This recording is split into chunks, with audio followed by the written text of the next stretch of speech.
for the use of long-range, American-made guided missiles capable of striking deep into Russian territory. জানুয়ারিতেই White House ছাড়তে হবে তাকে। তার আগে শেষ বেলায় এক বড় সিদ্ধান্ত নিলেন জো বাইডেন। গত বেশ কয়েক মাস ধরেই তাদের দেশের সীমানার বাইরে আমেরিকার তৈরি দূরপাল্লার ক্ষেপণাস্ত্র ব্যবহারের অনুমোদন চাইছিল কিয়েভ। তবে এতদিন সেই অনুরোধে রাজি হননি ওয়াশিংটন, কিন্তু ক্ষমতা ছাড়ার আগে বড় পদক্ষেপ নিলেন বাইডেন।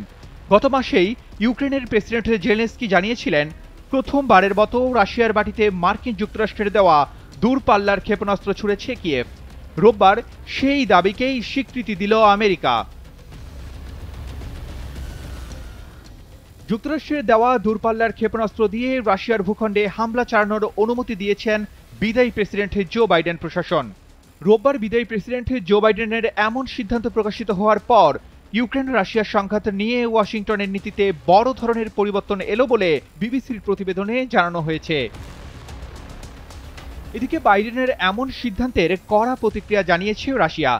দেশটির একজন সিনিয়র আইন প্রণেতা সতর্ক করেছেন যে এই সিদ্ধান্তে ইউক্রেনের যুদ্ধ আরও তীব্র হবে, আর এটি তৃতীয় বিশ্বযুদ্ধের দিকে নিয়ে যেতে পারে। বার্তা আদান প্রদানের মাধ্যম টেলিগ্রামে রুশ পার্লামেন্টের উচ্চকক্ষ ফেডারেশনের কাউন্সিলের জ্যেষ্ঠ সদস্য আন্দ্রে ক্লিশাস বলেন, পশ্চিমারা সংঘাত এমন মাত্রায় বৃদ্ধির সিদ্ধান্ত নিয়েছে যে তা সকালের মধ্যেই ইউক্রেন রাষ্ট্রকে সম্পূর্ণ ধ্বংসাবশেষে পরিণত করার মধ্য দিয়ে শেষ হতে পারে। এছাড়া রাশিয়ার পার্লামেন্ট উচ্চকক্ষের আন্তর্জাতিক সম্পর্ক কমিটির প্রধান উপপ্রধান ভ্লাদিমির জফরভ বলেন, মস্কোর প্রতিক্রিয়া হবে তাৎক্ষণিক। রাশিয়ার রাষ্ট্রায়ত্ত বার্তা সংস্থা তাসের প্রতিবেদনে বলা হয়েছে, জফরভ বলেছেন এটি তৃতীয় বিশ্বযুদ্ধ শুরুর দিকে নিয়ে যাওয়ার মতো অত্যন্ত বড় পদক্ষেপ।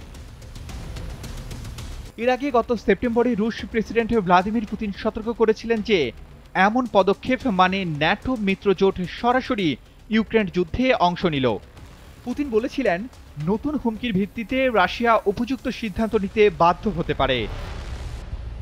2022 সালের 24 ফেব্রুয়ারি ইউক্রেনে সামরিক অভিযান শুরুর ঘোষণা দেন পুতিন।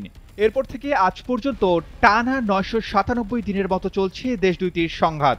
এতে দুই পক্ষের বহু হতাহতের খবর পাওয়া যাচ্ছে, তবে যুদ্ধ বন্ধের এখন পর্যন্ত কোনো লক্ষণই নেই।